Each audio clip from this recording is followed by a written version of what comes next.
Olá pessoal, seja bem-vindo ao Teologia Sincera e no podcast de hoje nós iremos tratar sobre o assunto do mercado da fé e como que a fé, ou melhor, como que a religião institucionalizada na maioria das vezes explora o seu dinheiro, a sua confiança, a sua energia e você não percebe. Nós iremos tratar tudo isso de maneira profunda e bem simples, né? Profunda e simples, entendível.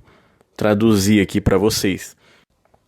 Lembrando que sempre quando você quiser mandar pergunta, mande em teologiasincera@hotmail.com. Esse é meu e-mail, teologiasincera@hotmail.com. Manda lá sua pergunta, eu cito seu nome aqui e a gente comenta sobre ela, tudo bem? Então vamos começar. Bom, em toda a história da humanidade em relação a Deus, a religião, aos homens, à instituição, começa, eu diria que o pontapé inicial do homem para se relacionar com um ser maior, começa da premissa filosófica do vazio existencial.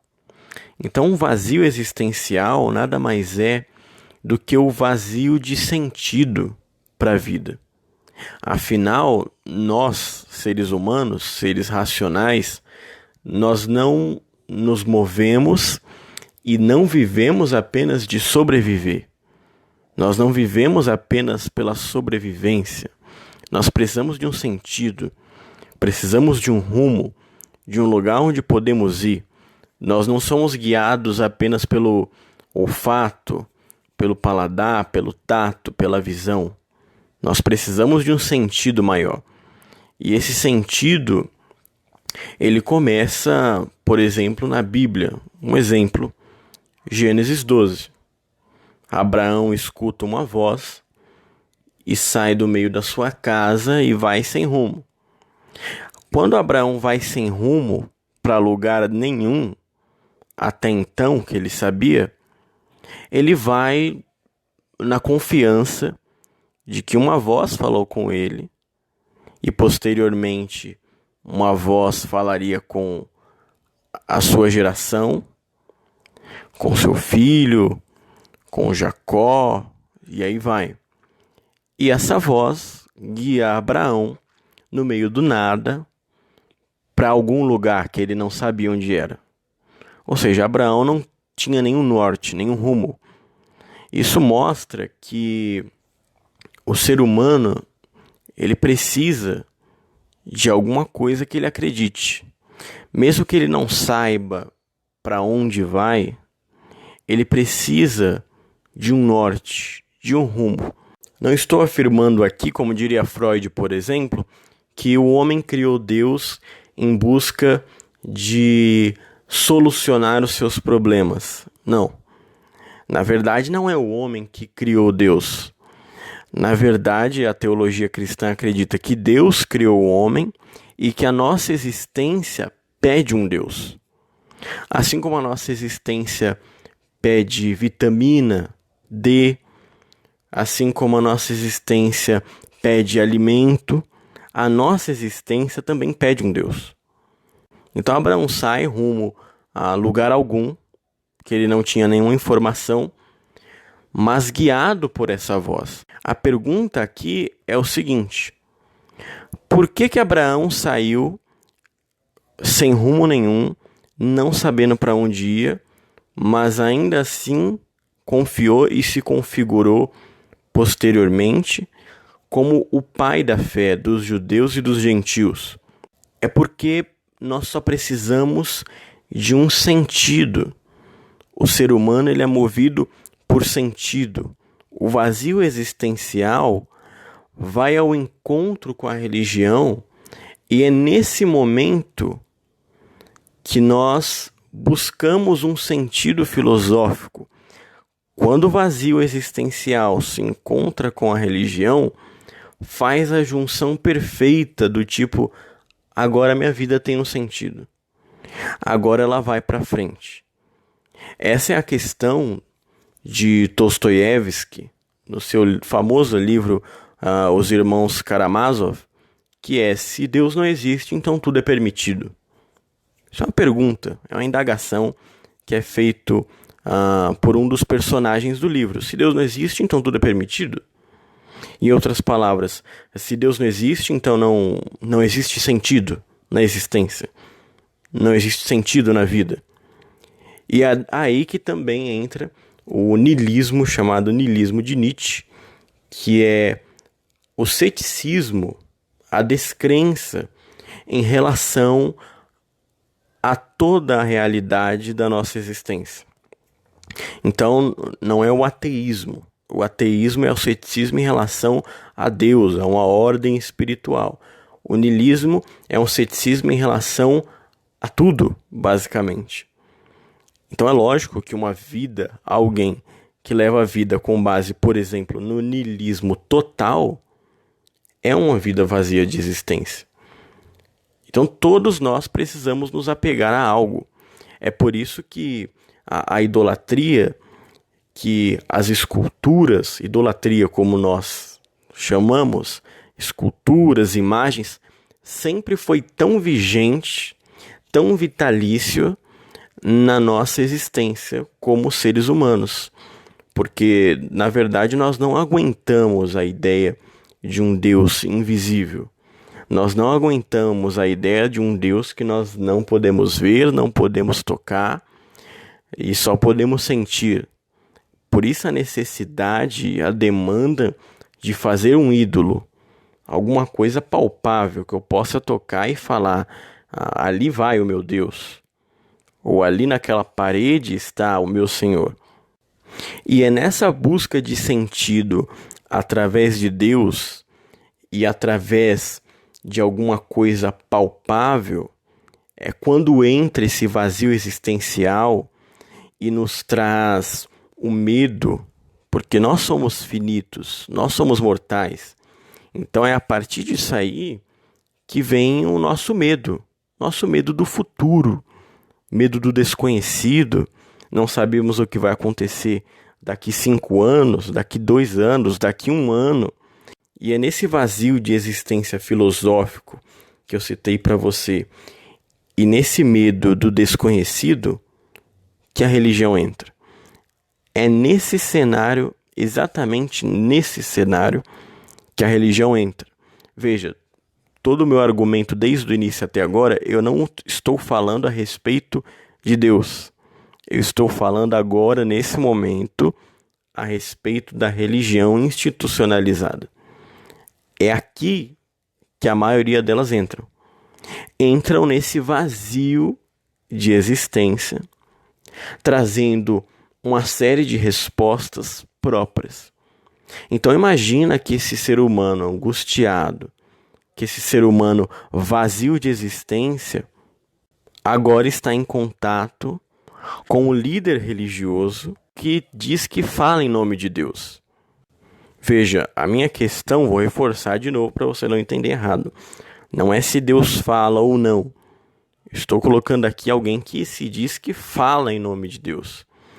Imagina que esse líder chega para uma pessoa, para um ser totalmente inseguro, totalmente cheio de medo, totalmente com vazio existencial, sem sentido de vida. E lhe apresenta soluções imediatas. É aí que o mercado da fé entra e explora o seu medo, a sua insegurança e o seu vazio.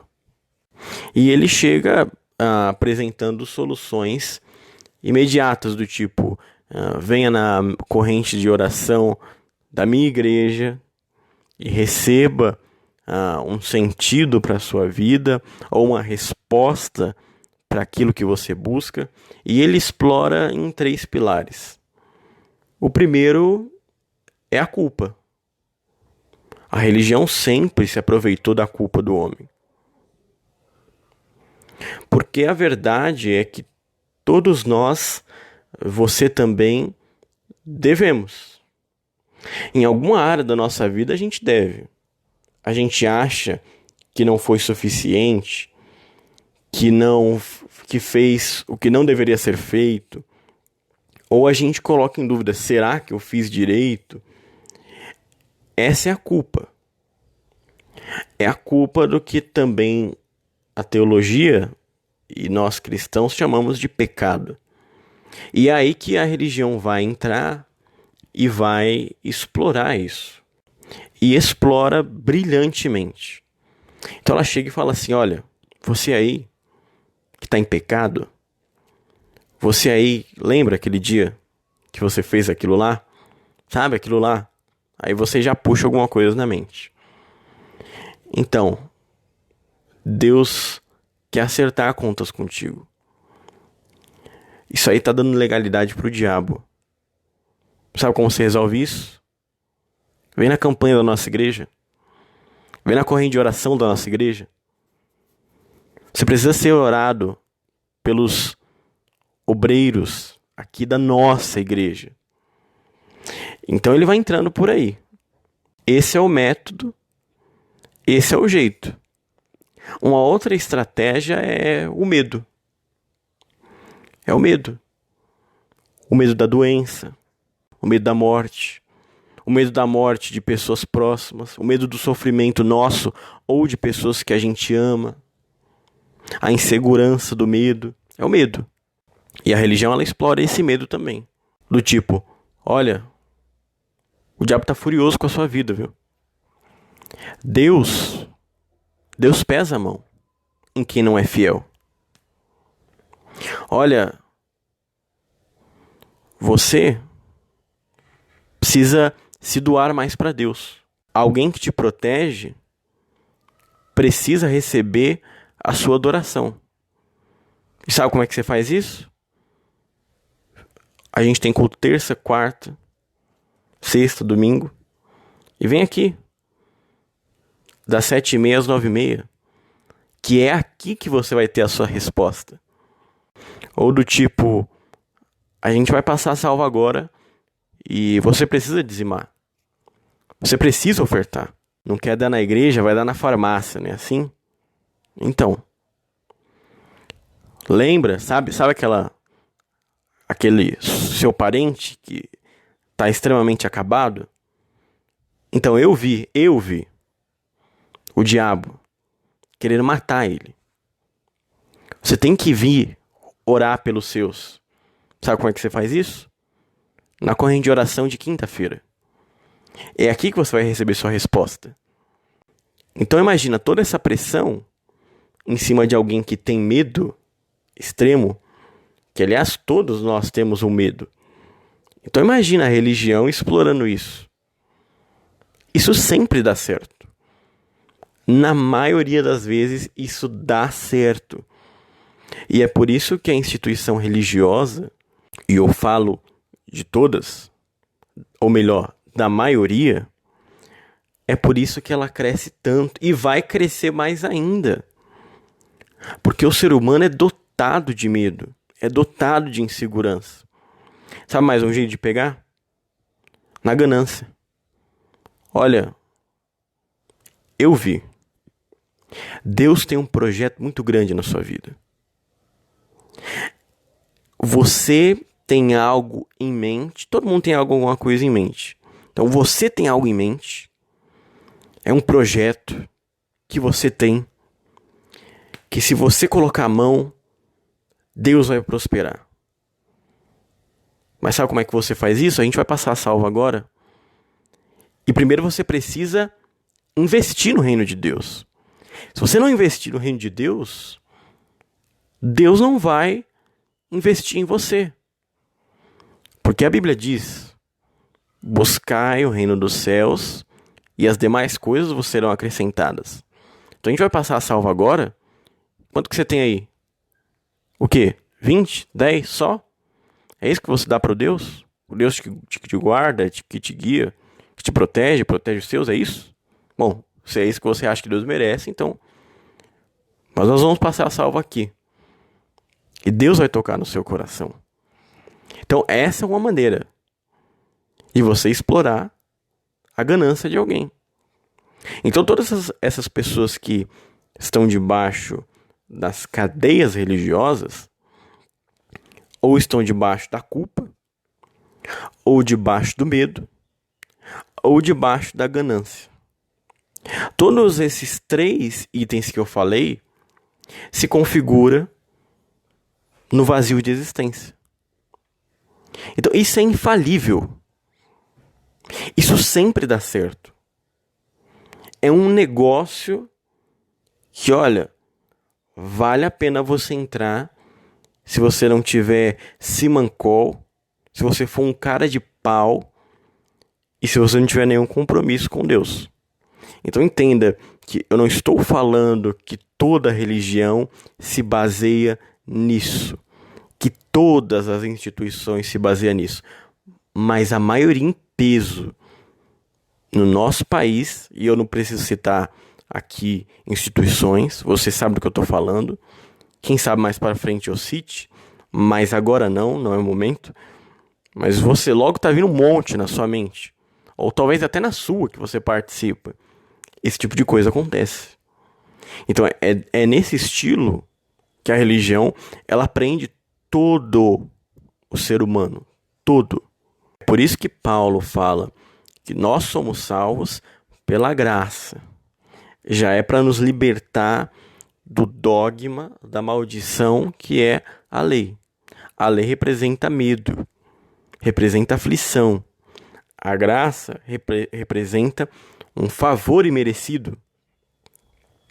Da primícia de que você não precisa vir na corrente de oração da minha igreja para você receber algo.